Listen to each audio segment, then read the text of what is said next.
Continuamos hoy, amigo oyente, nuestra marcha por la primera epístola universal del apóstol Pedro. En el día de hoy queremos comenzar diciendo que en esta sección el tema que se nos presenta es el del sufrimiento en las Escrituras, que la palabra de Dios le ministra en su vida, y que no hay ninguna otra forma, como ya hemos podido apreciar, para Dios de quitar la escoria que hay en su vida, sino haciéndolo como se quita la escoria del oro, colocándolo en el crisol y manteniéndolo al rojo vivo. Luego, cuando se ha derretido, la escoria entonces puede sacarse, y quedará así un objeto fino y puro. Ahora, si usted visita la Torre de Londres, podrá apreciar allí una hermosa corona incrustada con diamantes. Al observar eso, uno puede pensar que ese oro ha salido de la tierra y ha tenido que pasar por muchas cosas antes de llegar a ser esa corona tan hermosa y causar la admiración de los turistas que van a visitar y observar eso. Ahora Dios hace que usted y yo pasemos a través de esto, y esa es la única manera en que Él puede desarrollarnos. Hay algunos que piensan hoy que uno puede tomar algún atajo, que puede tomar un pequeño curso y que luego uno se convierte en un creyente maravilloso. Bueno, amigo oyente, vamos a decir algo que quizá no sea muy popular, pero alguien necesita decirlo. La única forma que Dios tiene para formarle a usted y a mí es colocándonos en el yunque de la vida y poniéndonos al rojo vivo, y luego golpearnos hasta darnos la forma que Él quiere que tengamos. Ese es el método que usted debe reconocer que Él utiliza, y no nos pide disculpas por eso. Y tampoco le pide a usted que se disculpe. Y nosotros tampoco vamos a disculparnos por eso. Sencillamente decimos que ese es su método. Hay muchas personas hoy que se llaman a sí mismos espirituales y piensan que son adecuados o apropiados. Esta gente no sabe lo que es sufrir. Ellos no saben lo que es soportar el dolor, y aún así piensan que están viviendo la vida cristiana en la misma cima. Amigo oyente, el método de Dios es el ponerle a usted en el crisol de la vida. Escuchemos ahora lo que dice Simón Pedro al continuar hablando de estas cosas que tienen que ver con la vida diaria nuestra. Él dice en el versículo 17 de este capítulo 1 de su primera epístola universal, «Y si invocáis por Padre a aquel que sin acepción de personas juzga según la obra de cada uno, conducíos en temor todo el tiempo de vuestra peregrinación». Aquí tenemos algo que Pablo ha dicho, que también dijo Santiago, y ahora lo dice Pedro también, que ninguno de nosotros somos los mimados de Dios, que Él va a seguir cuidándonos como si fuésemos bebés. Este versículo 17, permítanos leerlo otra vez, dice, «Y si invocáis por Padre a aquel que sin acepción de personas juzga según la obra de cada uno, conducíos en temor todo el tiempo de vuestra peregrinación». Contemplando esto desde el punto de vista de que Dios va a juzgar su obra como creyente, no tiene nada que ver con su salvación, tiene que ver sí con su vida como creyente. Contemplando eso desde ese punto de vista, amigo oyente, debería causar en algunos de nosotros el que pensemos seriamente en lo que estamos haciendo. Y debemos prestar un poco más de atención a la vida que estamos viviendo hoy, y debemos asegurarnos de que no somos algo solamente superficial. Esa sonrisa que tenemos en nuestro rostro todo el tiempo y que utilizamos para tratar de producir gozo, de irradiar felicidad y alegría donde quiera que vamos. Amigo oyente, el Evangelio no es rociar agua bendita sobre un montón de plantas muertas. El Evangelio transforma las vidas y trae vida para usted. Y como ya hemos visto, tenemos una esperanza viva que descansa en la resurrección de Jesucristo, lo que indica que Él está vivo hoy a la diestra de Dios. Ahora, en los versículos 18 y 19 del primer capítulo de esta primera epístola del apóstol Pedro leemos, «Sabiendo que fuisteis rescatados de vuestra vana manera de vivir, la cual recibisteis de vuestros padres, no con cosas corruptibles, como oro o plata, sino con la sangre preciosa de Cristo, como de un cordero sin mancha y sin contaminación». Él está hablando aquí de la obra objetiva de Dios para su salvación, es decir, la redención. Él tuvo que pagar un precio por nosotros. Amigo oyente, usted y yo estamos bajo el juicio de Dios. El alma que pecare, esa morirá, dice Dios. Dios no ha cambiado eso nunca ha sido revocado. Dios es el mismo ayer, hoy y por siempre. La inmutabilidad de Dios es el terror del malvado. Ellos temblarían si pensaran en algo como esto. Dios nunca cambia. Es hermoso poder decir que estamos viviendo en una era nueva, que tenemos nuevos pensamientos, nuevos caminos y cosas por el estilo. Amigo oyente, Dios nunca cambia. No hay ninguna razón para que Él cambie. Él conocía el fin al mismo principio. ¿Para qué necesita cambiar Él? Él no lo necesita. Él no vio nada nuevo en el periódico de esta mañana ni cuando escuchó las noticias hoy. Allí no hubo nada que le sorprendiera. No hay nada que le sorprenda a Dios. Ahora nosotros hemos sido redimidos. ¿Cómo es que hemos sido redimidos? No con cosas corruptibles como oro y plata. El oro y la plata, amigo oyente, pueden ser purificados cuando se les coloca en el crisol, cuando se les pone al rojo vivo y se saca la escoria. Pero aún el oro y la plata pueden corromperse. Si usted tiene objetos de plata que utiliza en su mesa, que usted solamente usa cuando vienen visitas, se dará cuenta que cada vez que saca eso, está opaco, que se parece al estaño. ¿Por qué? Porque se ha corrompido. En nuestra casa tenemos una repisita donde mi señora tiene unas cucharillas que hemos obtenido en algunos lugares donde hemos tenido la oportunidad de visitar. Y algunas de estas cucharillas son de plata. Y en cierta ocasión teníamos una visita, y la señora que estaba visitándonos vio las cucharillas y se acercó para mirarlas y tuvo algunas palabras de elogio. Sin embargo, cuando la visita se despidió, mi señora se acercó a la repisa para ver ella misma las cucharillas y notó que especialmente las de plata estaban bastante opacas. Y esto le apenó bastante porque pensó que la señora no había podido admirar las cucharillas en toda su belleza. Así es que procedió a limpiarlas para dejarlas bien pulidas, bien brillantes. Así es que, amigo oyente, la plata se corrompe, y también sucede eso con el oro. Por tanto, nosotros no somos redimidos con cosas corruptibles, con cosas que han sido sacadas de una forma vana de la vida, donde no hay nada para esta vida. Esta vida es algo vacío, amigo oyente, sin la redención de Cristo. Es algo que no tiene ningún sentido sin esa redención. No hay nada que carezca tanto de significado como una vida humana separada de la redención de Cristo. Todo lo demás tiene algún propósito en este mundo. Cada animal está aquí porque sirve cierto propósito. Cada planta en este mundo tiene un propósito. Cada estrella en el cielo tiene un propósito. Pero el hombre sin Dios no tiene ningún propósito. Alguien ha dicho que solo somos una mancha en la epidermis de un planeta menor. Eso es todo lo que la humanidad es, aparte de Dios. No somos redimidos con cosas corruptibles o con cualquier cosa de este mundo vacío. ¿Qué es lo que usted tiene y que Dios quiere? Una de las cosas que uno aprende cuando enferma es que Dios puede hacer las cosas sin la ayuda de uno. Dios siempre ha hecho las cosas sin nuestra ayuda y va a continuar haciéndolo. Dios quiere enseñarnos que lo que uno hace no es tan importante como uno cree. Y a veces cuando uno está enfermo puede aprender eso, que lo importante es la relación que tenemos con Él y no lo que estamos haciendo para Él. Una de las cosas que aprendemos cuando enfermamos es que Él quiere que nosotros descansemos en Él, que confiemos en Él. Dios quiere que uno se detenga y que piense, que uno descubra que lo que Él dice es cierto, que un poco de sufrimiento no le va a hacer ningún daño. Eso lo va a moldear a uno, le va a dar forma a uno.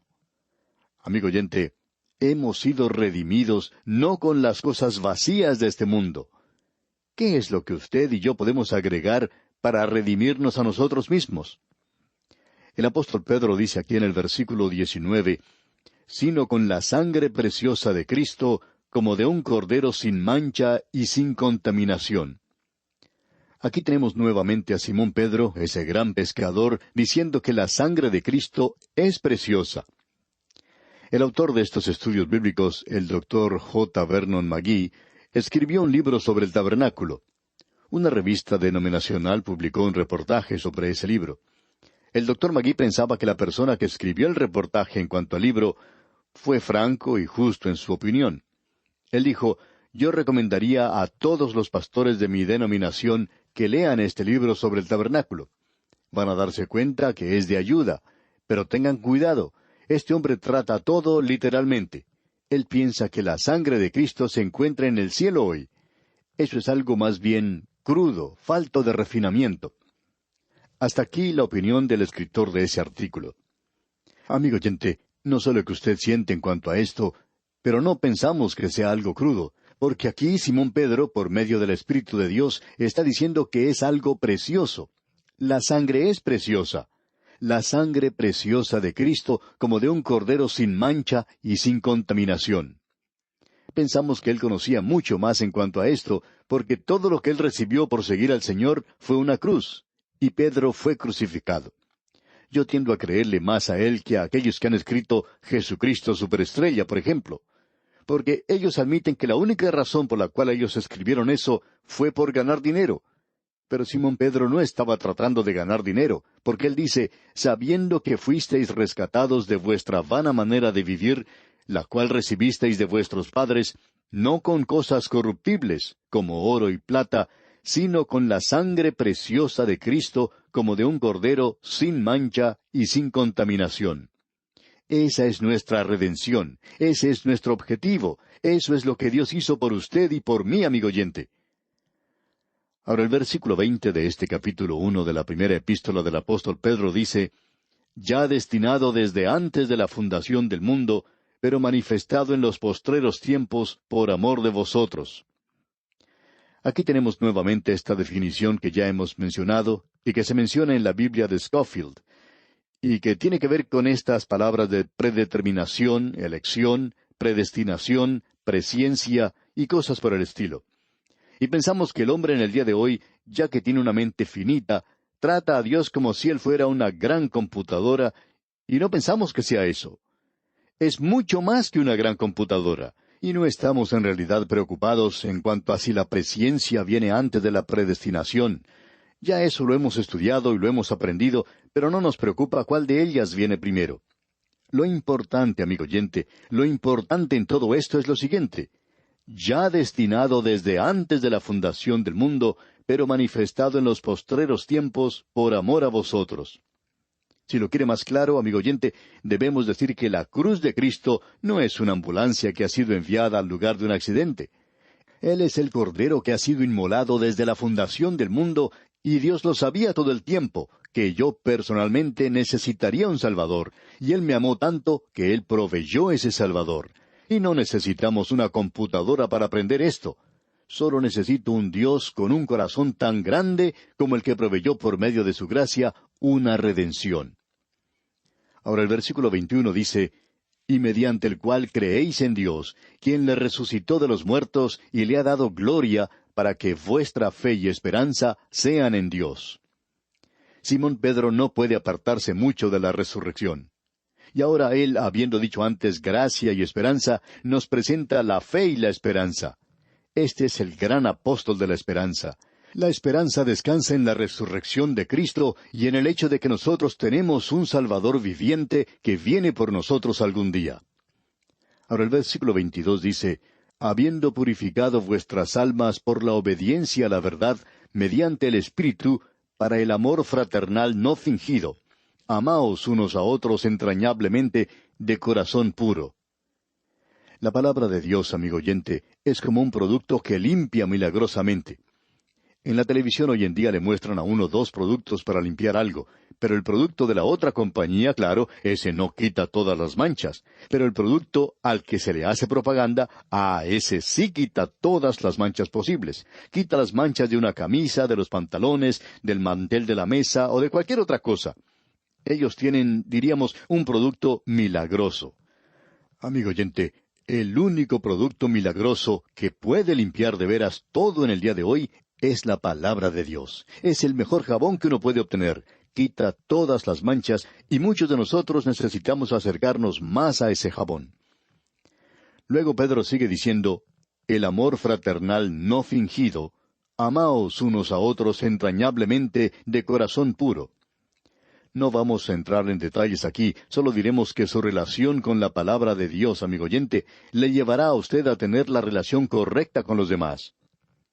Ahora el versículo 23 dice, siendo renacidos, no de simiente corruptible, sino de incorruptible, por la palabra de Dios que vive y permanece para siempre. Regresamos una vez más a la palabra de Dios, y ahora vamos a hablar algo en cuanto a la obra subjetiva de Dios en la salvación. La obra objetiva es que Cristo murió. Esa es nuestra redención. Eso es algo que ocurrió hace más de 2000 años, y usted no puede hacer nada en cuanto a eso. Pero si usted va a llegar a ser un hijo de Dios, usted tiene que nacer de nuevo. Usted tiene que nacer de arriba. Eso es lo que el Señor Jesucristo le dijo a Nicodemo cuando éste le visitó de noche. Nicodemo era tan religioso hasta la punta de los dedos. El Señor le dijo, tendrás que renacer. Tienes que renacer de nuevo por medio del Espíritu de Dios. Ahora, ¿qué es lo que usa Dios?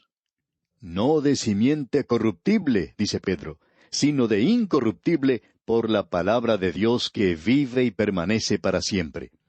Usted no puede ser salvo, no puede nacer de nuevo, amigo oyente, aparte de la palabra de Dios. Este es el milagro que existe en el mundo en el presente, este libro. Nunca dejamos de maravillarnos cuando recibimos cartas de oyentes, y no las podemos leer todas en este programa, en cuanto a personas que han escuchado esta transmisión, cuyas vidas han sido transformadas porque han nacido de nuevo. Eso es algo maravilloso. No vemos cómo sucede esto. Aquí tenemos lo que él dice, que la palabra de Dios vive y permanece para siempre. Ahora estamos viviendo en un día cuando se dice mucho en cuanto a la virilidad. Que el hombre tiene que ser vigoroso, que el hombre tiene que ser viril, vigoroso. La mujer tiene que ser atractiva sexualmente, y se da mucho énfasis a eso hoy. Amigo oyente, permítanos comunicarle algo que es mucho más viril y vigoroso que cualquier otra cosa, y esperamos no ser malentendidos. Es la palabra de Dios. Es algo que usted puede abrazar, es el Salvador que se presenta aquí. Usted puede confiar en Él, y entonces hay un nacimiento milagroso, un hecho vigoroso y viril que la palabra de Dios puede penetrar su corazón y hacer de usted un verdadero hijo de Dios. Esto es algo que es de suma importancia. Hay mucho hoy que es vacío. Se habla del sexo y la virilidad, y pensamos que nos estamos convirtiendo en una raza paranoica. Uno pensaría que fue esta la generación que descubrió el sexo. Amigo oyente, aquello que realmente puede dar un nuevo nacimiento a su vida es la palabra de Dios cuando le revela a Cristo y luego algo tiene lugar dentro de usted. Usted nace de nuevo. Y el versículo 24 dice, porque toda carne es como hierba. No hay algo dentro de nosotros, no hay nada. Y el versículo 24 continúa afirmando, y toda la gloria del hombre como flor de la hierba. La hierba se seca y la flor se cae. El hombre es como la hierba, es hermosa y verde en el verano, pero muerde en el invierno, aparece solo por un momento. Y el versículo 25 agrega, mas la palabra del Señor permanece para siempre. Y esta es la palabra que por el Evangelio os ha sido anunciada. Amigo oyente, necesitamos la predicación y la enseñanza de la palabra de Dios hoy sobre cualquier otra cosa. No queremos quitar el lugar de importancia que ocupa la música y el lugar de los métodos y de la organización y el lugar de muchas otras cosas. Pero no hay ningún sustituto para la palabra de Dios. Y con esto concluimos el estudio hoy. Sin embargo, le sugerimos leer el capítulo 2 de esta primera epístola universal del apóstol Pedro para estar mejor informado de lo que estudiaremos en nuestro próximo encuentro. Es nuestra oración que el Señor continúe bendiciendo su vida en gran manera.